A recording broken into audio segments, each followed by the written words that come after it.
The following is a talk given by His Holiness Jayapataka Swami Maharaj on September 9th, 2012 in Singapore.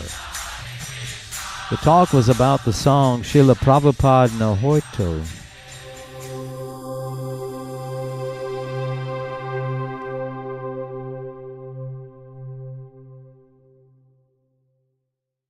So there was a song by an associate of Lord Chaitanya.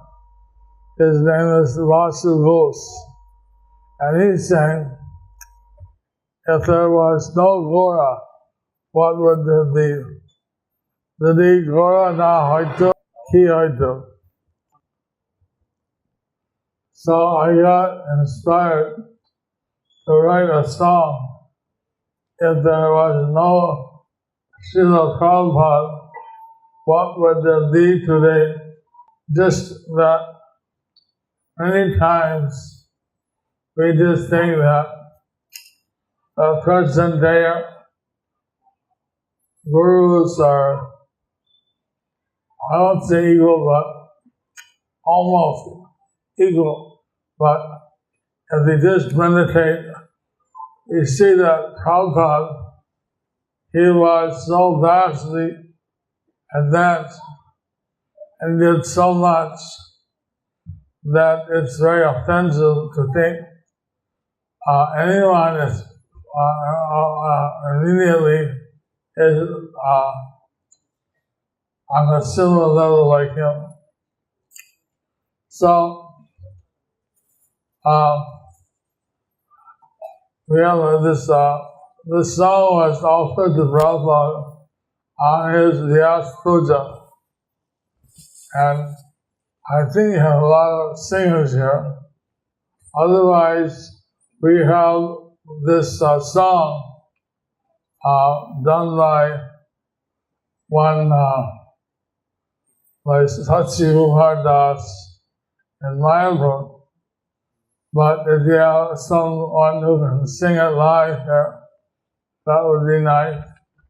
What I do is one stanza at a time or two, depending on what short you are in time, to sing it, and then the others can respond, and I read the translation, and I give a short purport, what I was thinking or what this verse means. By the way, I'm one of the co-GBCs of Singapore. Of the vast areas which I have to oversee, Singapore is Kali Chandra Maharaj and my humble self. So I was very eager to come here for a long time. Always I came at very short notice. And past 2 years, they said, don't go because there was this problem with Bhakti Chaitanya Maharaj. So they kept me holed up in a hotel. But Devi Nanda arranged to have this all here. So I'm very happy to come. And I'm very happy to see so many devotees. I will. I hear your ecstatic kirtan. Kirtan Jagya. Alanja Bhagavad Jana. I mean, Bhagavad Tikina. I told the Bengalis, check if the Bengali is okay.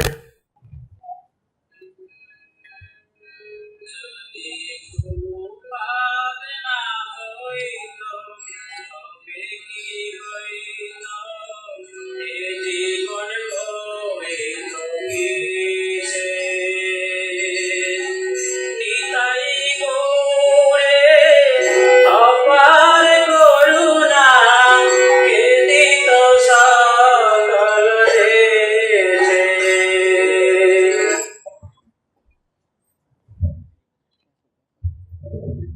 If Srila Prabhupada had not come, what would have happened?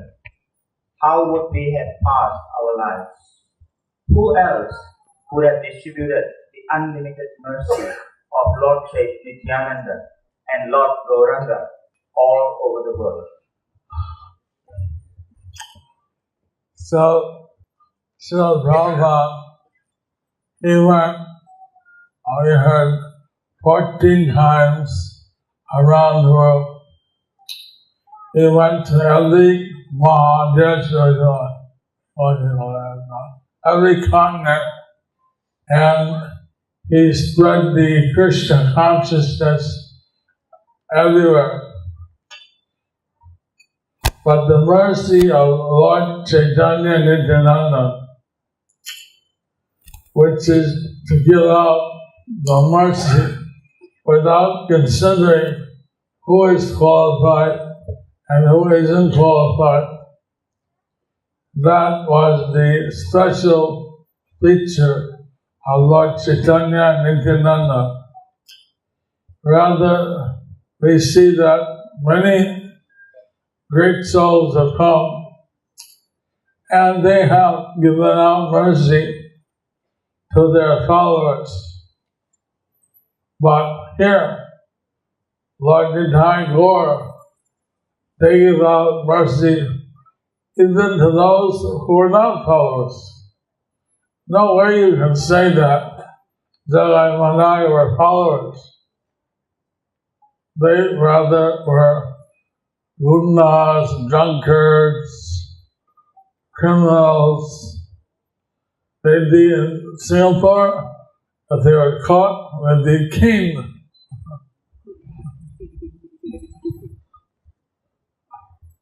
To say the least, in the hung. So, but Lord Nityananda, he approached them and he asked them to please chant the holy names. And when I hit him over the head with a wine bottle, causing him to bleed, and Lord Nityananda said, just because you caused me to bleed, does that mean I won't give you love of Godhead?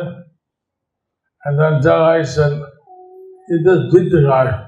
He's bleeding. He's still talking love. He's not an ordinary soul. Well now, he's a real saint. So Nityananda and Gauranga, they had such mercy. And Srila Prabhupada, he took that same mercy all over the world. If he hadn't come, who would have done that?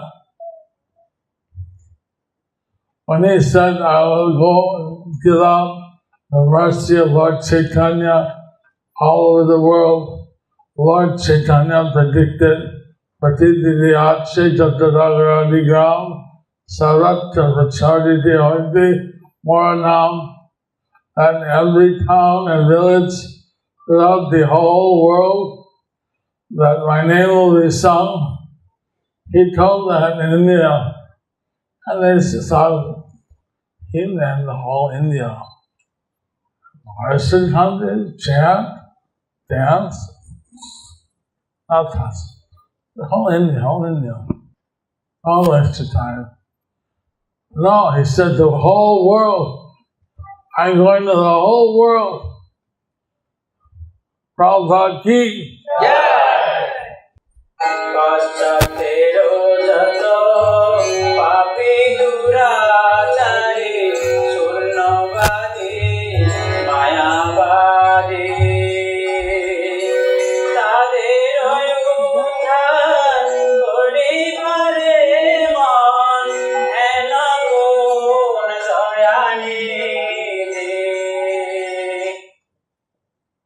Which other compassionate person would have endeavored to deliver the Westerners, who include sinners, impersonalists, voidies, and gross materialists? One time, journalists asked Prabhupada, what is your mission? We have all these questions always asked. What's your mission? What's your message? So on. So Srila Prabhupada, he said, I have a very simple mission. I want to change the way that people think around the world. Simple mission. To change the way that people think. There are many people who are trying to do that. But he wanted that they should think about Krishna, they should think about the absolute truth. And he went to the Westerners. He told, you're not American. I'm not Indian. You're not Chinese, and you're not Russian. I think I have an American passport. I'm American.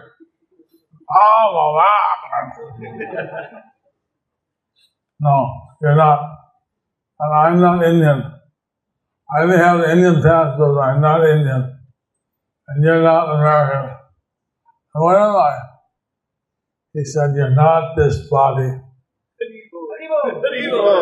You're not the body, and you're the spirit soul in the body. You're the spirit soul that makes the body alive. So Prabhupada, he would go to all kinds of people, and he would directly tell them the truth of the Bhagavad Gita. And therefore, his message was transcendental, spiritual, and he didn't go. Who would have had that mercy, that patience, that Shakti to actually give out this message?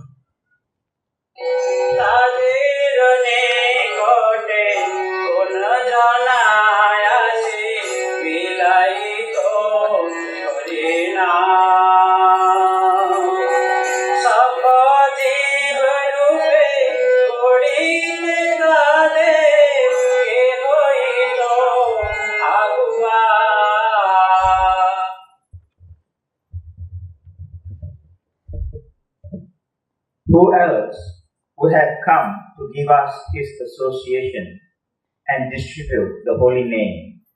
Who else would have come forward to give us the cultured spiritual life? So Prabhupada, he situated himself on the Thompson Square Park, and there he chanted. He had written back to India that here preaching potential is very nice. Please come. No, we came. And he said, please send me a manjanga, a cool, what do you call it? Drum. Nobody sent. He said, send me a pair of turtles. No one sent. So he used a bongo drum, which is kind of a Western drum, a dulak, but side by side, in there. So he was chanting on this broken bongo in Thompson Square Park, and all the people stood up and danced around. Tamal Krishna Maharaj, he danced. Then he came and danced, and he approached anyone who had some interest. he would see a little spark of good in someone, and he would praise them, or he would bring it up. One day there was in the temple in New York, a guy walked in with his shoes on, and he was a big-bodied, looked like a Muslim or something. He came in carrying a box and stood there, and everyone looked at him. He looked, and Prabhupada asked, "What's in the box? Is that for us?" He said, "Yes." "What's in the box?" He said, "Hygienic with the toilet rolls." He said, "Please keep it by the toilet, by the bathroom." He kept the box there, and he walked out. And then Prabhupada said, "Nice service attitude." A nice service attitude. So, you could have found so many complaints. First of all, practically we don't use much. I don't think they use water. Don't wear shoes to demo. Even so, but what did Prabhupada say? He had a nice service attitude. He approached everybody, and he cared about everybody, how to engage them in Krishna service.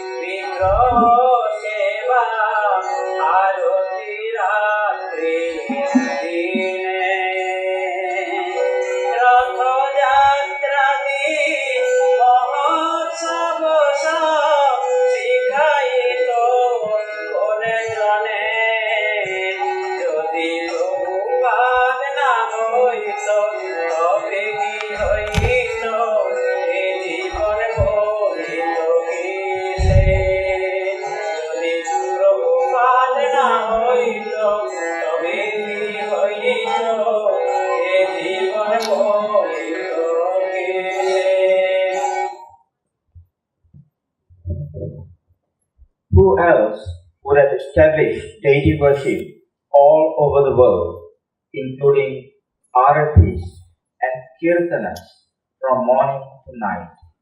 And who would have taught us how to observe Ratha Yatra and other transcendental festivals? Doing deity worship was a very great feat, because he didn't skimp. He wanted the real thing. I remember I was a member of the subcommittee of GDC to research how deity worship should be performed. And we went to see certain experts and learn from them. And basically it's the Pancharatric system. So Lord Chaitanya had advised to use the Pancharatric system, and Prabhupada, he taught that. Srila Bhakti Siddhanta Saraswati Thakur, he was lecturing how a Brahman had 12 qualities, and then all the Brahmins were very, very satisfied. And then he said, a Vaishnava has 13, those 12 plus 1 extra, which is his service attitude to Lord Krishna. So those who are Vaishnavas, he gave them the Upanayana. Some of our participants here are born in a Vija family, so they have their Upanayana when they're children. But those who are not, they would not have the Upanayana, and they would not be allowed to worship the deities. So how will they worship God all over the world? So Srila Bhakti Siddhanta Thakur, he had established that if someone is a practicing Vaishnava, following all the rules and regulations, he is qualified to accept the sacred thread and to do the deity worship. So Prabhupada, he also established that standard. And here we have many men and women who may not be born in a Brahmin family, but they have got the second initiation, and they can worship, install deities, or do fire sacrifices. So all this preparation was what was needed to establish deity worship all over the world. And Srila Prabhupada, I personally saw how he was showing Jananivas or Pujarin Mayapur how to decorate the Shalyam Shila, how to bathe the Shalyam, and from that Shalyam, one Shalyam came up in Mayapur, and then so many came up around the world.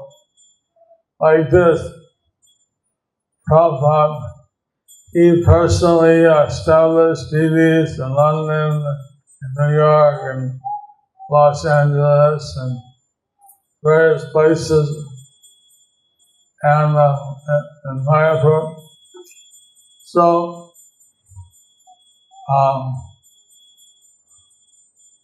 if he hadn't come, I wonder who would have given us deity worship. Also, once you have the deities, the Prabhupada said, conquer by culture. Give the people some cultural way to express themselves. Give them a culture to have a nice festival. So he established Rath Yatra, Janmashtami, for Purnima. So I personally joined building the first Rath Yatra car, helping Jayananda Prabhu, who was the mechanical engineer, and he had designed the telescopic rod to deal with the San Francisco cable car lines, so the rod could go full height or come down and go under the cable. So all these inspirations were originally given by His Divine Grace. Can you understand what I'm saying?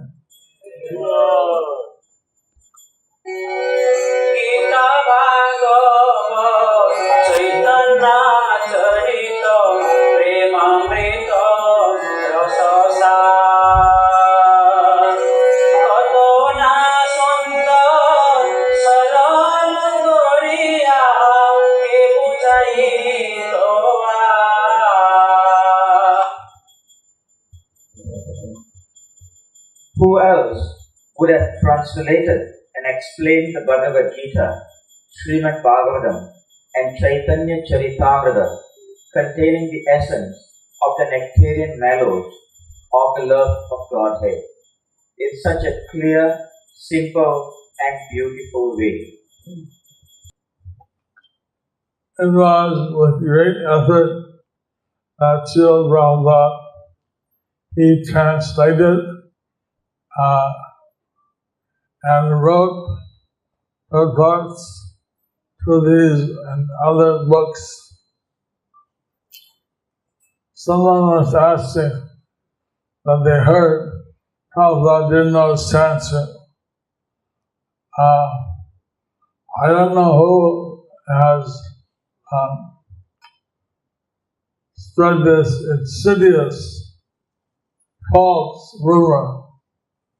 I was a person in Russia, and he had this book. I don't know where he collected it. It was the Srimad Bhagavatam with like 7 or 8 tikas of Srila Swami, Madhva Acharya, Jiva Swami, like that, all the tikas in Sanskrit. And he would read, and then he would give his, sometimes he says, Madhva Acharya said at this place, or Srila Swami said, or Jiva Swami said, and sometimes he himself would say something. So, his purpose were very much attuned to the modern day situation. And it was meant to help us to understand how to apply the knowledge. That reminds me that in South India there was Mayavadi. He was doing a Gita Jnana Yaga. I said Gita only teaches Jnana Yoga. Gita tells us about Jnana Yoga, Karma Yoga, and also Bhakti Yoga. And mainly, he tells Arjuna to do Bhakti. But anyway, this one congregational member, he came out from that function, and one of our leaders saw him. He was walking by, and he said, "Oh, how was the program?" And he said, "Oh, it was very nice, very, very nice." "Oh, what did the Swami say?" "What did the Swami say?" "What did the Swami say?" "I'm an ordinary soul. I'm just a human being. What do I know? What do I understand? A great sannyasi, what he says. I couldn't understand anything he said, but it was very wonderful."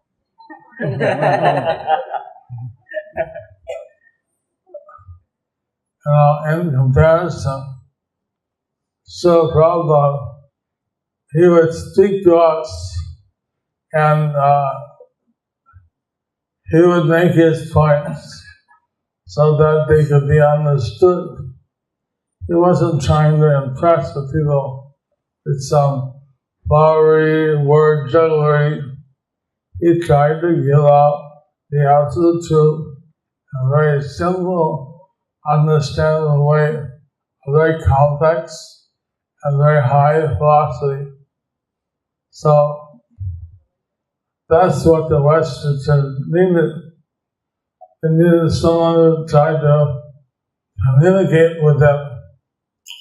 That's what the people needed all over the world.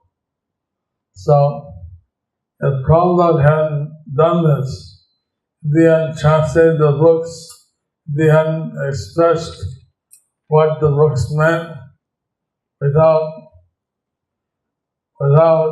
trying to give his own interpretation, like some Mayavadi.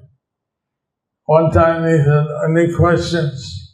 So someone said, "Well, you say that there's no happiness in the personality of God. Or we see the Hare Krishna devotees, they're chanting and dancing Hare Krishna. They seem very happy. He said, don't think they're happy. By chanting the names Krishna and Ram, they're happy because of the voids between the names. The voids. You know that your happiness because of the voids? So those kind of people, if there's a foot in the face, and they don't know how our devotees chant, there's no void between them chanting. There's no void. They chant non-stop, Hare Krishna, Hare Krishna, Hare Krishna, Hare. Anyway, the Mayavadi, that's why Lord Chaitanya said, Mayavadi kata hoy Krishna aparadi. They are offenders of Krishna. And the simple feeling, Harinam, Harinam is not to them from Krishna himself. They'll even try to cover that up. They'll say the boy, this, that. Complete nonsense. So don't listen to Mayavadis. They can say anything.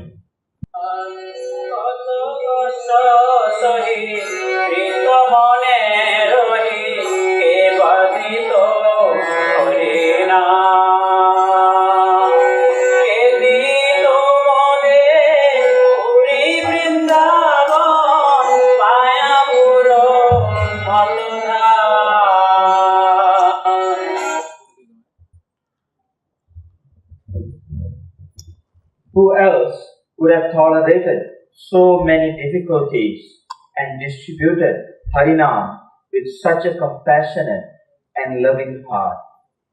Who would have given us the holy Dhamma such as Mayapur Dham, Vrindavan Dham, and Jagannath Puri Dham?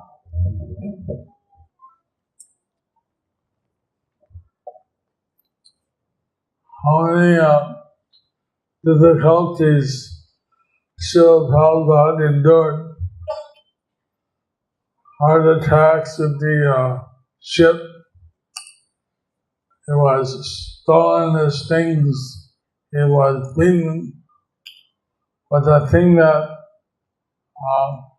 touched me most was a Brahman that said in 1967, and I only joined in 68, so I didn't know this. He said how in 1967, Prabhupada had a stroke and he was frozen from the neck down. Now, we asked a doctor in Malaysia, would they release such a patient who was paralyzed with neck down? She said, no way. The Prabhupada said, I don't want to stay in the hospital. Get me out. So his servants snuck him out to the back door and took him back to the temple. And there he was. He was paralyzed. So the devotees, male devotees, had to sponge bathe him and dress him, and he couldn't move, but he could talk. So the whole time he was talking about Krishna, he was preaching to them. He was telling them,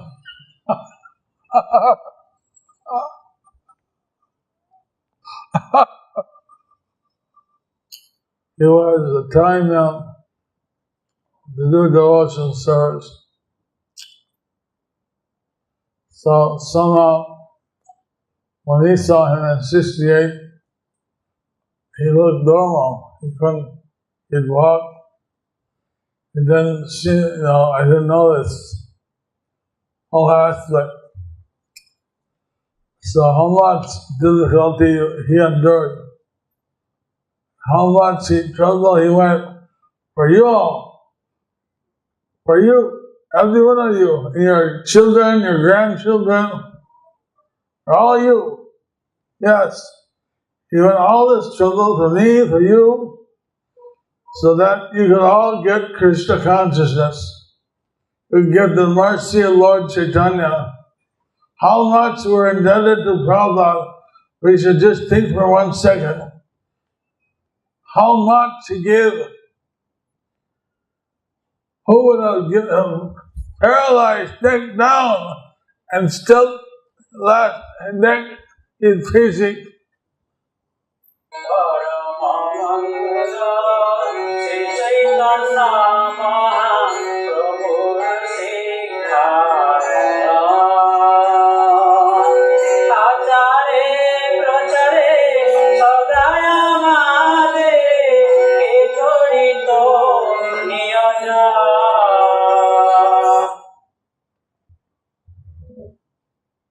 Who would have given us the incomparable treasure of Lord Chaitanya Mahaprabhu's teaching and engaged us in practicing and preaching them? In the last verse, it mentions that Srila Prabhupada gave us these sacred doves. He gave us the Mayapur, Vrindavan, Jagannath-puri. It's doves like this. Also, you can say Dwarka, Mathura, Tirupati, so many doves. He had a vision that people from around the world, when they came back to India, when they went to India, they should see the holy dove. So, at first, he thought he should just preach in the West, because that was the order of his guru. And later, he got some additional order to preach in India. So, he taught Lord Chaitanya's teachings, Achar Prachar, how to practice and how to preach. He gave us both the lessons.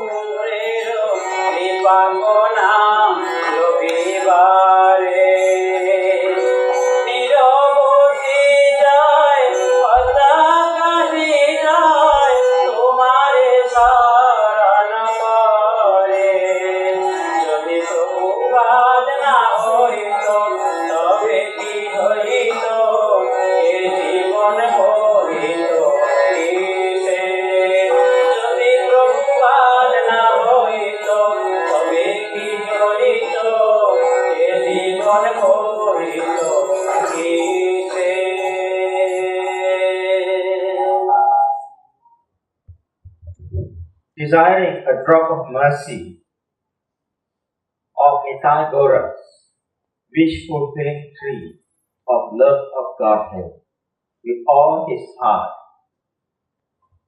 Jayapataka incessantly takes shelter of your divine grace.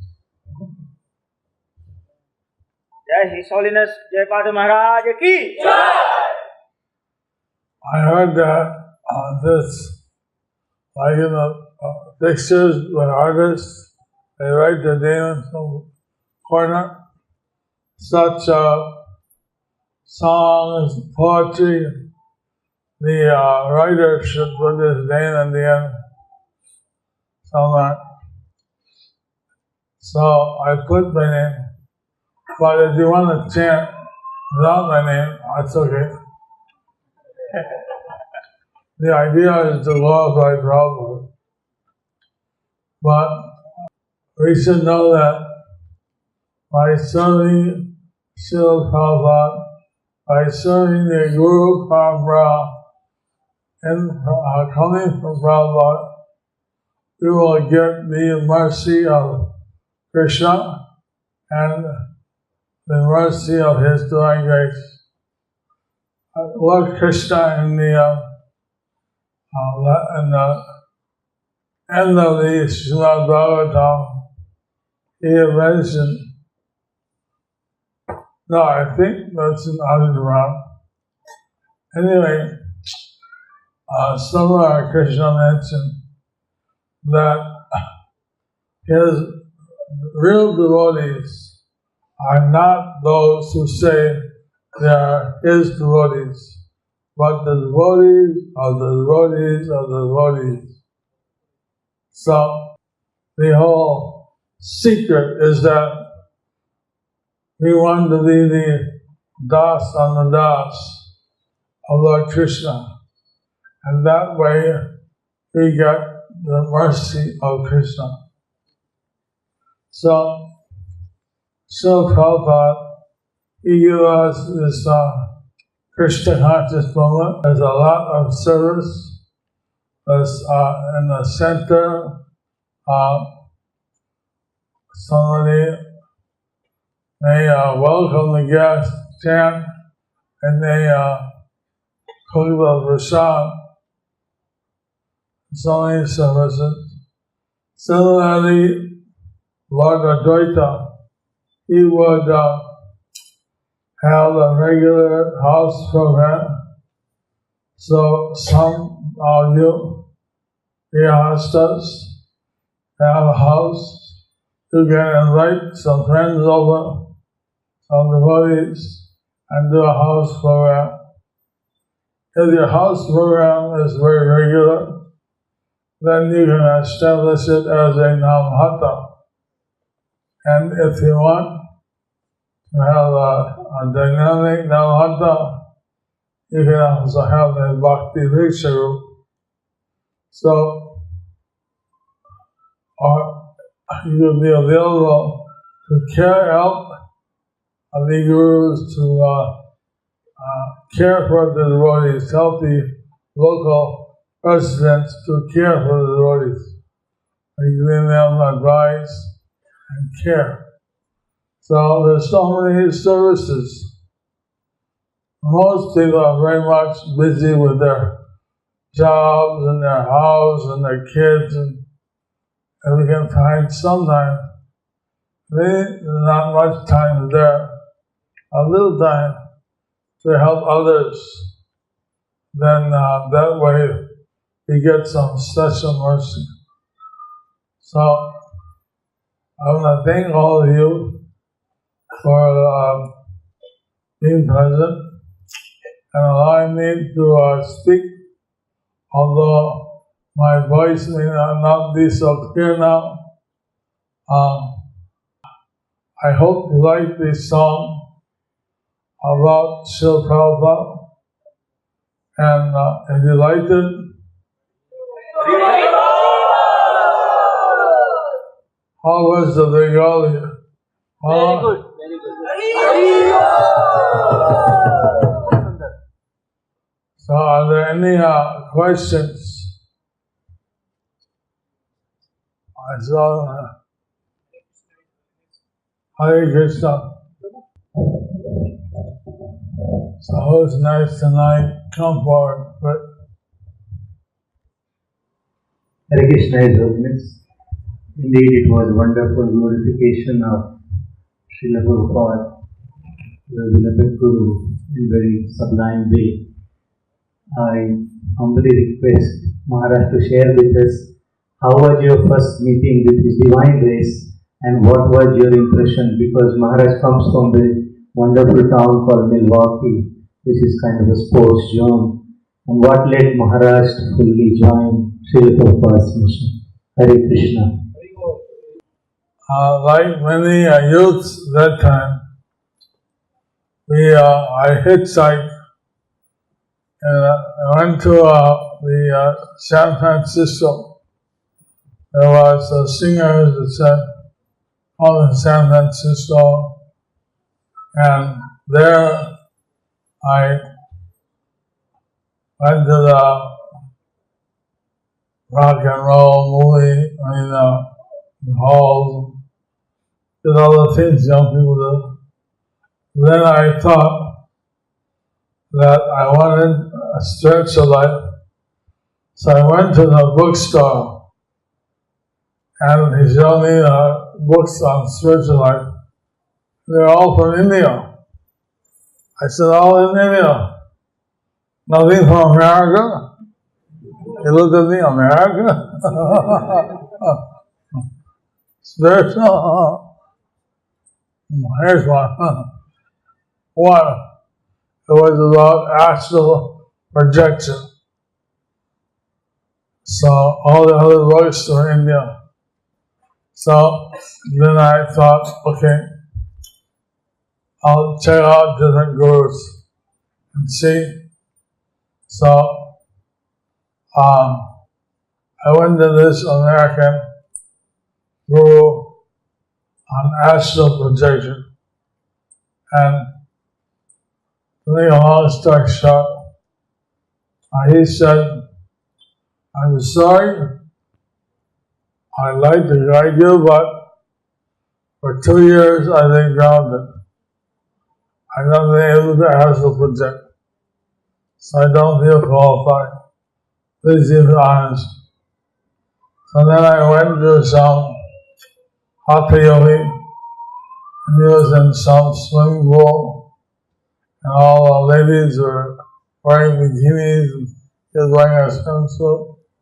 He was putting his arm around them, and it didn't seem very spiritual.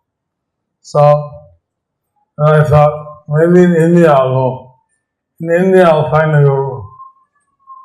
And so then,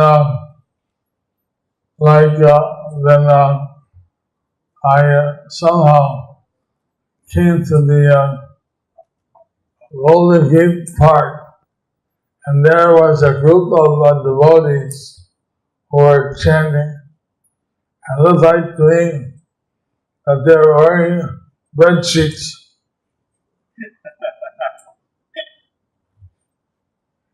Of different colors. And they're dancing in a circle, and they sat down. And so I was somehow attracted to them. I started walking up, and one looked at me, and she was wearing a tilak. I saw the tilak, and I got frightened. Electricity came on my deck. I've seen that before. Ah! I ran the other way, ran. And intelligence said, what are you running for? What are you doing this for? Where did you see that? Not this life. I didn't know about previous lives much. So then I came back, but they're gone. I said, who are those people? Oh, those are the Hare Krishnas. Hare Krishnas. We're going to find them. I know they go and dance. I don't know. For a while, I couldn't find them. Then I saw one advertisement, Festival of the Chariots, and get a vegetarian meal, 25 cents. That's about 50 Singapore, right? 50 Singapore cents. 25 US cents. How many Singapore cents? 35. Whole meal. Good deal, right? So I thought, I went to the temple, and there I found Krishna Maharaj. That time it wasn't Maharaja. Krishna, others. So they're all busy. Somehow I wanted to find out more, but they're all busy. So somehow I saw the picture of Krishna by the Dvuna, and I thought, wow, this is what I'm looking for. Somehow this feels right. And then they say, go next door. There's someone here called Gargamani, and he'll talk to you. So he would talk to you, sure. He's only a set of Bhagavatams. In those days, Prabhupada had 3 books per scanner. So I bought 3 books, $13. And then after that, he said, yeah, you have no time. He said, go on to that. Jayananda, he's building a rock car. And you can talk to him. I walked back, and then someone came up. Hi, who are you? And I said, I'm Jaya, or Jay. My nickname was Jay.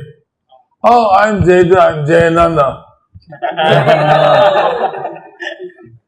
So, very long story short, I knew I was building a rock car. So I had about 2 weeks in Krishna consciousness before I saw Prabhupada. And that year he didn't come. He was in Montreal. At that time there were 3 centers in Islam: Montreal, New York, and San Francisco. So I went from San Francisco to New York to Montreal.